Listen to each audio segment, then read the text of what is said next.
A esta hora vamos a establecer comunicación con el doctor Jorge Chávez Álvarez, presidente ejecutivo de la consultora Maximice. En su momento ha sido presidente del Banco Central de Reserva. Qué gusto saludarlo, doctor Chávez. Gracias por atender esta comunicación. No, buenos días. Gracias a ustedes.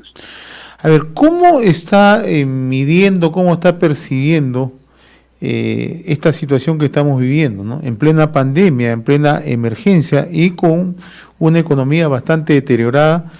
Estamos asistiendo a una confrontación abierta entre el Ejecutivo y el Legislativo, ¿no? ¿Qué efectos puede tener esto? Bueno, viene a ser un factor agravante en medio de una de las peores crisis de la historia del Perú, ¿no?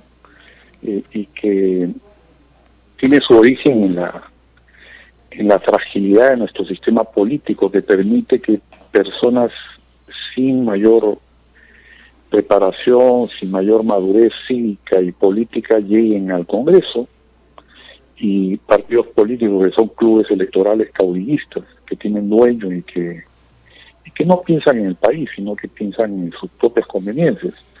Y de otro lado, un ejecutivo también muy bisoño para manejar una situación tan compleja como la pandemia, que la ha venido manejando muy mal tanto en la política sanitaria como económica, para paliar los efectos en los bolsillos y en los empleos. Nuestra economía ha retrocedido, está retrocediendo, y este año va a ser en América Latina la más recesada. Ya se han generado más de 3 millones de desempleados que han salido de sus puestos de trabajo, han perdido sus puestos de trabajo, y también muchas empresas, sobre todo microempresas, que han cerrado sus puertas, y todo esto significa pues una pérdida tremenda en la población que constituye la base de la pirámide económica y social del país. Y de otro lado, el gobierno, con un enfoque muy desde arriba, muy vertical, buscando que dar recursos a través de Reactiva Perú, principalmente, que es el programa más cuantioso, con 60.000 millones en total, primera etapa 30.000, segunda etapa otros 30.000 millones de soles, pero que se han concentrado mayormente estos recursos en las grandes empresas. Y en la segunda etapa no se ha corregido mayormente, sino que más bien se ha excluido a empresas que tenían, por razones de faltas administrativas menores ante la OCE, tenían una sanción, y también han sido excluidas cuando no tienen nada que ver esas empresas con manejos dolosos o de lavallato o corrupción, ¿no? Entonces ahí estamos hablando de más de 2.000 empresas que más o menos significan 80.000 puestos de trabajo que también están ahora en jaque debido a segunda fase de Reactiva Perú, que no les va a llegar el salvavidas a esas empresas. Ahora, ¿cómo perfilar en ese escenario que usted nos acaba de describir, doctor Jorge Chávez, una salida a esta crisis, no solamente sanitaria, también económica y social, ¿no? Por un lado, usted señala que hay un legislativo que juega con una agenda propia, con caudillismos, con poca representatividad, ¿no?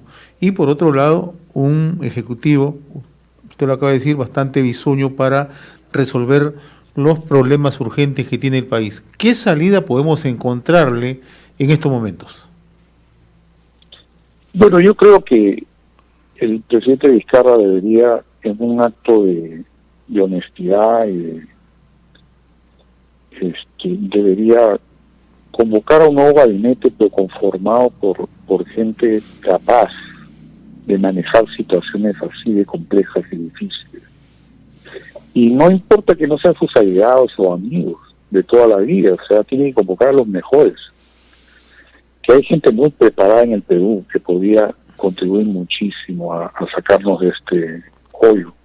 Si no, la salida de la crisis va a ser muy larga. La recesión va a durar no solamente 2020, sino 2021.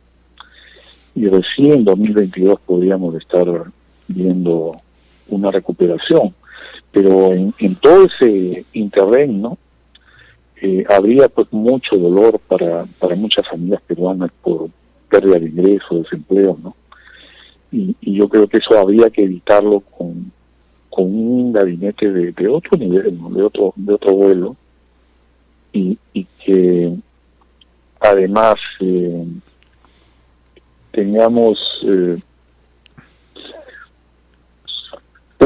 un discurso mucho más transparente, ¿no? Porque en los discursos presidenciales de sus presentaciones en televisión, que han sido muy cotidianas, no se han dado cifras objetivas, ¿no? O sea, las muertes y los contagios están por debajo de lo que es la realidad, y tampoco hay una estrategia clara, ¿no?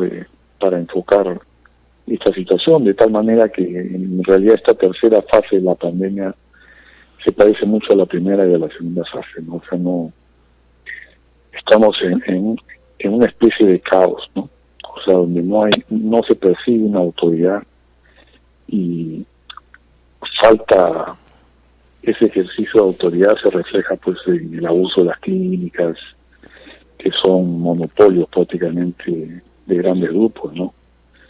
En fin, también el oxígeno, el problema tan sencillo de haberlo solucionado con cierta planificación, porque esto está ya en marzo, mediados de marzo, y desde ahí ha debido preverse todo lo que iba a suceder, y que el oxígeno obviamente iba a ser un factor fundamental, ¿no? Para evitar muertes, y sin embargo no se tomó todas las precauciones. Y en fin, hay una gama de errores que se han cometido, que ha llevado a que la gente se aglomere en los mercados, se infecten,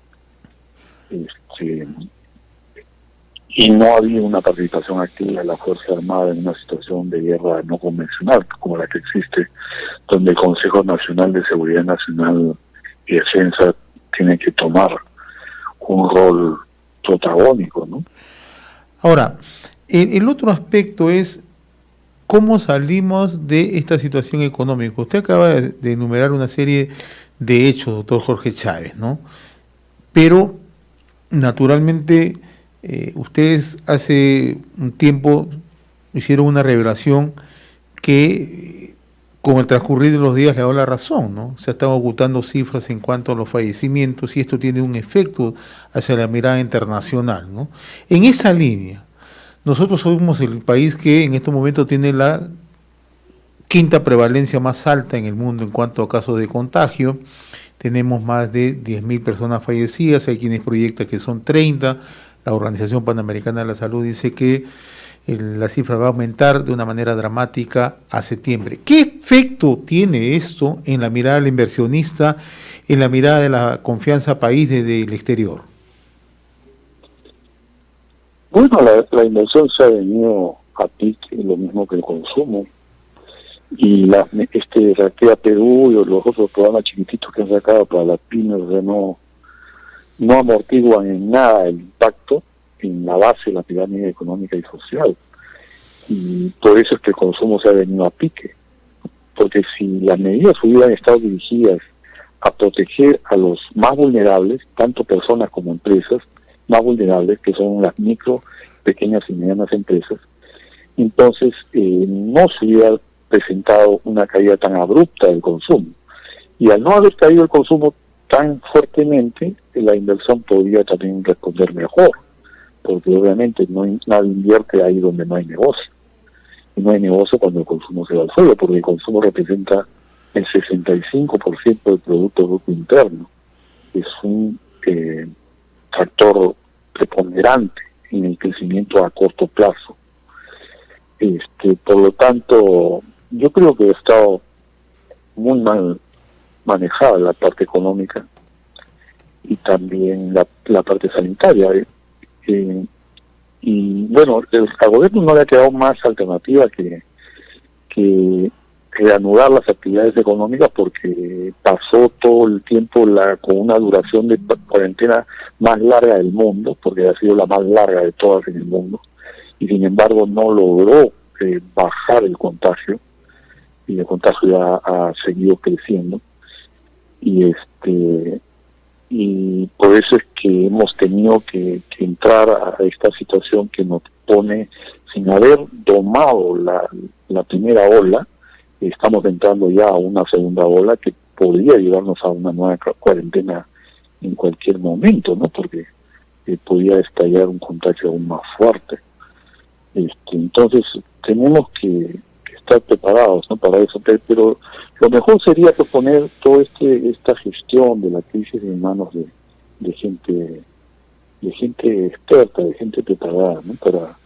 Para poder comenzar a monitorear con indicadores y focalizar más las estrategias en fin, y llevar más rigurosidad al manejo político, económico y sanitario. Ello conlleva una decisión política, naturalmente, ¿no? Y otro aspecto que me gustaría apuntar con usted es que el presidente de la República y la propia ministra de Economía y Finanzas siempre enfatizan en el tema del gasto público, ¿no? Pero lo que estamos viendo es que también tenemos una seria deficiencia en la ejecución del gasto público, ¿no? Y sobre todo en la transparencia del mismo, ¿no? Y otro aspecto que va ligado también a el tema de las inversiones es que el presidente muchas veces intenta desmarcarse del sector privado, ¿no? ¿Cómo está viendo usted esta situación? Bueno, yo creo que es un error desmarcarse del sector privado, porque en el sector privado se conocen los problemas y hay que también trabajar del brazo del sector privado, porque son las empresas que producen, ¿no? Ahora, lo que sí hay que evitar es la influencia de los grandes grupos económicos, porque obviamente va a tratar de llevar agua para su molino. Y hay que escuchar, por lo tanto, los empresarios que representan mejor a las empresas medianas, pequeñas y microempresas, ¿no? De esa manera se podría más bien mejorar las políticas, ¿no? Bueno, eso, ¿no? O sea, no sé qué más podríamos decir sobre esto. La verdad que... Ahora, ¿le preocupa el papel del Congreso? ¿El papel del Congreso le preocupa, que esté desmontando todo lo avanzado en economía? Me preocupa, ¿no? Me preocupa esto de poner un porcentaje de la educación en la misma Constitución. Bueno, mañana se podrá poner otro porcentaje a la agricultura, a la pesca, a la salud, a lo que sea, y la suma de repente puede pasar del 100%. Entonces yo creo que así no se maneja, no se puede tomar decisiones congresales de una manera improvisada como lo hace el gobierno. O sea, improvisación en el Ejecutivo, improvisación en el Congreso. Yo creo que el Perú es una gareta que está, digamos, a la deriva, ¿no? O sea, lamentablemente. Duele mucho decirlo, pero esa es la situación que estamos viviendo. No, pero además lo dice usted que sigue siempre pues el desarrollo económico del país, ¿no? Y tiene una consultora que siempre está midiendo el péndulo de la economía y el aspecto social, ¿no? Entonces, claro que tiene que ser tomado con atención y ojalá que el gobierno... Bueno, yo le quiero decir una cosa, que yo hablo con independencia siempre, trato de pegarme a la verdad. A veces uno puede pensar que uno está tomando partido. Al inicio, cuando recién arrancó la pandemia, yo apoyé el cierre de las actividades y la cuarentena, cuando la mayoría de las voces, sobre todo el empresariado, estaba en contra. Entonces yo estaba apoyando ahí la decisión de la cuarentena. O sea, no es que mi posición sea antigobierno o anticongreso, sino simplemente decir las cosas como son. Y el gobierno ha tenido, si bien ha recibido un sector de salud muy endeble, porque los anteriores gobiernos casi no han invertido, han malgastado los recursos dedicados a la salud. Sin embargo, este gobierno, también hay que decirlo, ha recibido las arcas fiscales más repletas que ha habido en la historia para combatir una situación de emergencia. Y ha tenido inclusive hasta el soporte millonario del Banco Central de Reserva, que ningún otro gobierno lo ha tenido, ¿no? Entonces, no se puede quejar. Este gobierno ha tenido muchas posibilidades. ¿Y cómo usar esos recursos? Los ha malgastado, sin transparencia lo ha gastado, han comprado con sobrecostos, mascarillas, respiradores, las pruebas rápidas sin certificación, en fin, pocos postores para que puede prestarse a sospecha de que haya maras en las compras, ¿no? Yo creo que no, en vez de generarse más concurrencia para que haya más ofertantes y de esa manera bajar los precios, se ha dejado en pocos postores la oferta, y eso ha afectado los intereses del país, ¿no? Y también ni siquiera ha habido capacidad de gastar. El gobierno regional, de locales, se les ha confiado tareas que no están en capacidad de ejecutar, ¿no? Y en fin, o sea, ha habido error tras error, y lamentablemente, bueno, eso es lo que tenemos. Pero lo mejor que podía hacer un presidente de la República, cuando yo me doy cuenta que digamos, la situación que tengo al frente y es mi país, y yo lo quiero, que yo no dudo que el presidente Vizcarra ame a su país, es reconocer sus limitaciones y convocar a gente que sepa mucho más que él, ¿no? Porque ese es un buen líder que se rodea de gente mejor que uno mismo. En efecto, doctor Jorge Chávez, como siempre, muy reconocido por esta comunicación con RCR, Red de Comunicación Regional. Ha sido grato conversar con usted, muy amable. Buenas tardes. Yo también, muy bueno. Gracias. Muy bueno. Conversábamos con el doctor Jorge Chávez Álvarez, presidente ejecutivo de Maximice, en su momento presidente del Banco Central de Reserva.